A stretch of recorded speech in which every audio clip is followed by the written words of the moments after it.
Welcome to Medical Lab Science Quick Review. Our topic, hypersensitivity, will help us understand basic immunology concepts with similar questions and answers found in our ACP study guide for the Board of Certification License exam.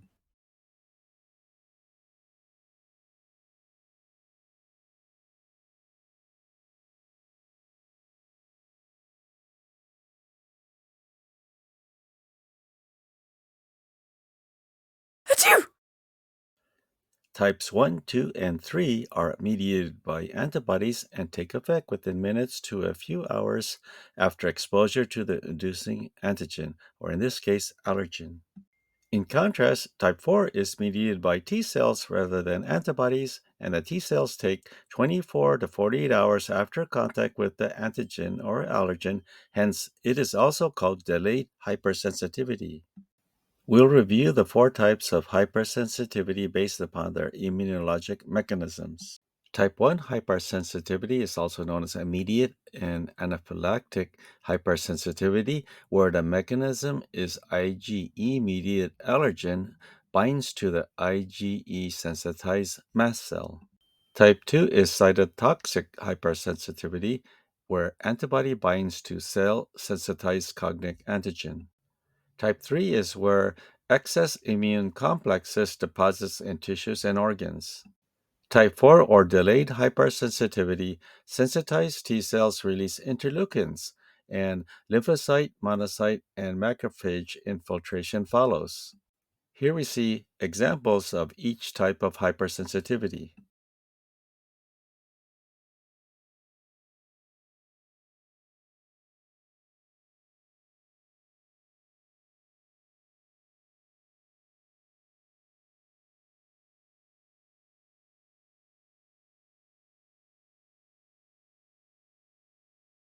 IgE is not involved with complement fixation and opsonization, but it is unique in its ability to bind to IgE receptors in mast cells and basophils, taking a major role in type 1 hypersensitivity and defense against parasites, resulting in higher titers of IgE and eosinophilia.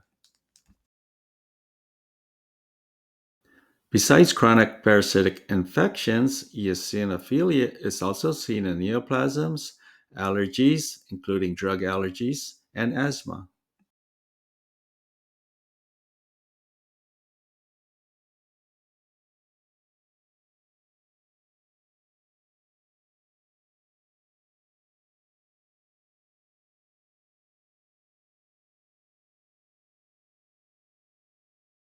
Macrophages with their MH2 complex recognize foreign antigens from self antigens and present these to virgin T cells that differentiate to T helper 1 and 2 cells.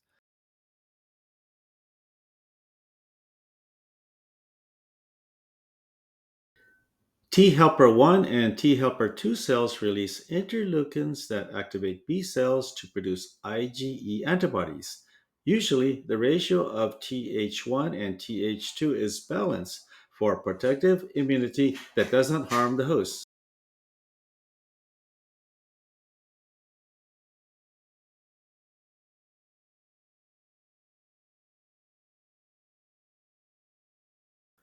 After IgE binds to the corresponding antigen on the parasite, the mast cell has IgE-Fc receptors.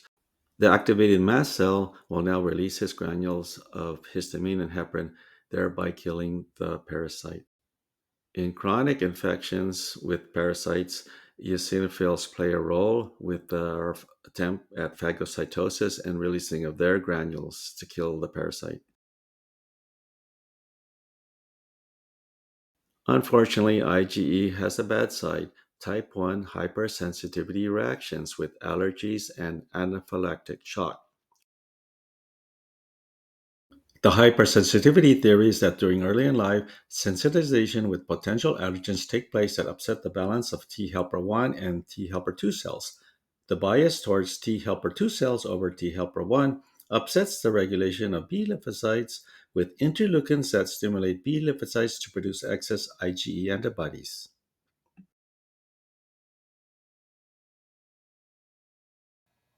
Aberrations in these regulatory genes is thought to cause dysregulation of the immune response that promotes excess cytokines, that promotes excess IgE synthesis. Once the allergen binds, crosslinks, and clusters IgE bound to sensitized mast cells with IgE receptors, it triggers degranulation.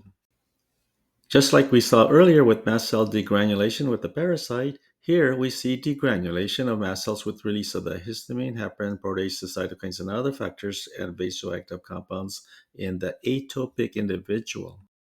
Many other mediators of hypersensitivity come into play. Atopy is derived from the Greek word atopos, which means out of place, to describe an inherited tendency to develop classic allergic responses to naturally occurring inhaled or ingested allergens. We may see a characteristic allergic rash reaction soon after exposure. A wheal and flare description was used in one question in our ACP study guide.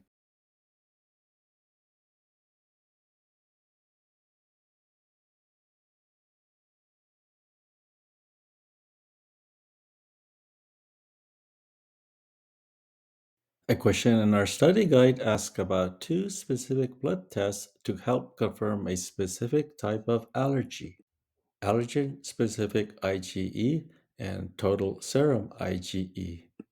Our ACP study guide asks one question about antihistamines' mode of action. They bind to histamine. Life threatening anaphylactic shock is an extreme form of type 1 hypersensitivity that is the most extreme and rapid form, requiring epinephrine to open airways and provide cardiac support. Type 2 cytotoxic hypersensitivity is caused by an antibody binding to cells that are sensitized with the cognate antigen. More examples of type 2 is mentioned in the answer section of our ACP study guide. Interesting to note, these are autoimmune diseases.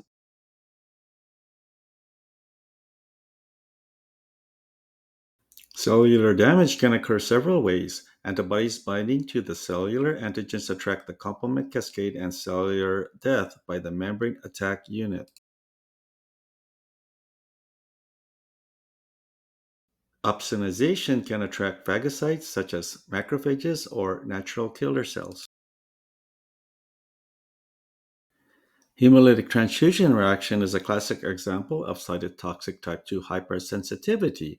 In this case, the antibody in the patient, anti JKA, attacks the donor cells with JKA antigen. As we've learned in blood banking, there are many other antibodies that can cause a hemolytic transfusion reaction with donor cells that has the cognate antigen. The direct Coombs test is positive because donor red cells with the antigen is sensitized by the patient's antibody in vivo, which means within the patient's blood. We use anti-human monoclonal antibodies that are directed against human IgG that are sensitized in vivo but are detected in vitro with a manual tube test that demonstrates agglutination. The AHG reagent cross-links the sensitized red cells after washing and centrifugation.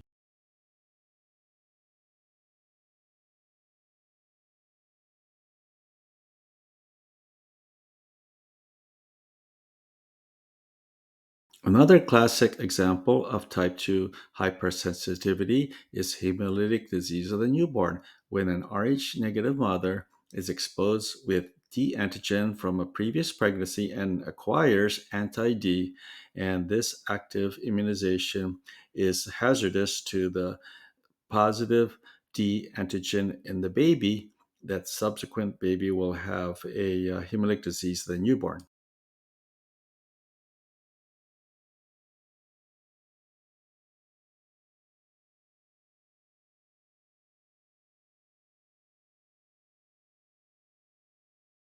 When soluble antigens are complex with their cognate antibodies, immune complexes form that are normally precipitated out of the blood or cleared out by macrophages. When the immune system is overwhelmed, the immune complexes deposit in the tissues and organs.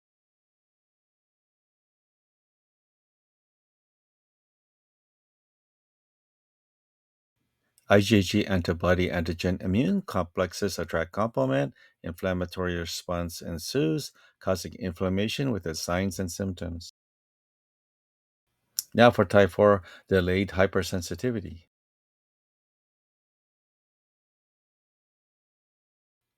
The sensitized T cells release interleukins, attracting lymphocyte, monocyte, and macrophages.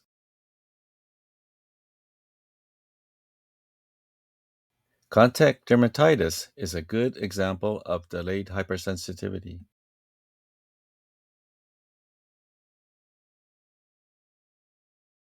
In our ACP Board of Certification Study Guide, there are 7 questions asking about our knowledge in hypersensitivity. The following Q&A is similar in concept to the ones that were presented.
Thank you for your time, attention, and support, and we hope to see you in the next video.